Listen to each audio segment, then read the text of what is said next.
Now, over the past 7 episodes, we've discussed the rise of Rome and the shift from its original pagan polytheism to Christianity. The last philosopher we looked at, St. Augustine, had a life which in essence was almost a macrocosm of this. He was first a pagan and then he became a Christian in a single lifespan. Yet, we've got to get on to what happened after the conversion of Rome to Christianity.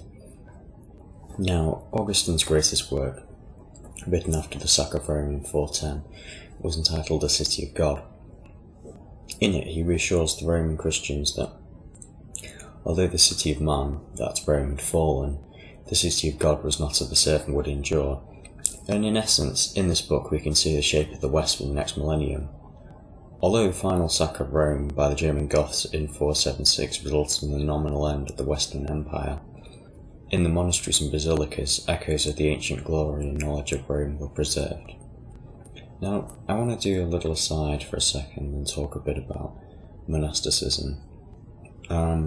This monastic life had originated with an Egyptian hermit known as St. Anthony, who'd gone out into the Egyptian desert and renounced the pleasures of the flesh and of the world.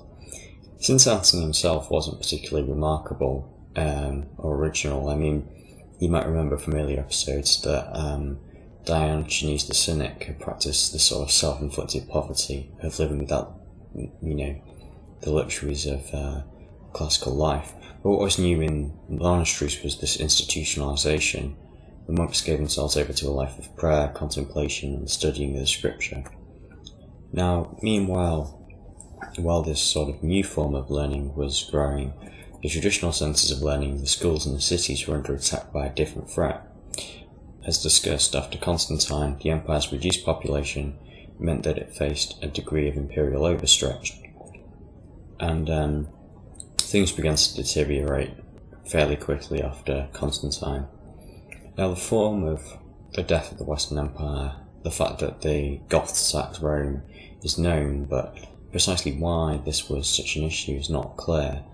I mean, Rome itself had assimilated many races since the Romans had come out of Italy. They managed to assimilate the Gauls, the Britons, etc., but why couldn't they assimilate the Goths?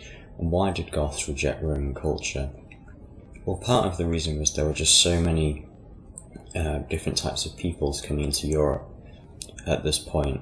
Not only did you have the Goths moving into Roman territory, but you had the Anglo-Saxons in former Roman Britain, the Vandals in North Africa, the Ostrogoths in Central Europe and Croatia, and the Franks into France. And if there had been a single invading tribe, it's arguable that it could have taken over the running of the empire, much like the Manchus did in China, or the Muslims did with Persia, and preserve the bulk of the empire's political apparatus.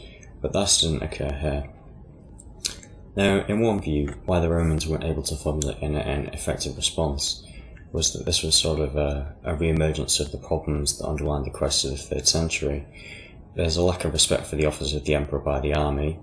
Ultimately, the emperor before the last Roman emperor was assassinated by the army, and this was partly exacerbated by the fact that the army was barbarian. Now, another reason why the Goths couldn't be integrated was that the Goths were Arians, and therefore, they, as discussed under Augustine, they were considered heretics. And now that there was simply this one religion in the empire, Christianity, there was no longer religious flexibility to accommodate barbarians and their belief systems into the empire.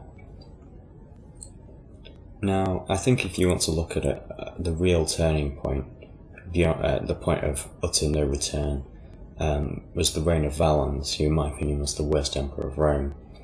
In 376, Valens, who is the Eastern Emperor, was bogged down in a struggle against the Sasanians, that's the successors of the Persian Empire in the East, and he invited the Goths to settle behind the Rhine defences in order to raise troops. And this was a very short-sighted move, because pretty soon after the Goths revolted, and Valens, who'd marched to fight the Goths in a hurry, and was a terrible general. He'd marched for over 7 hours to get there and was fighting in the heat.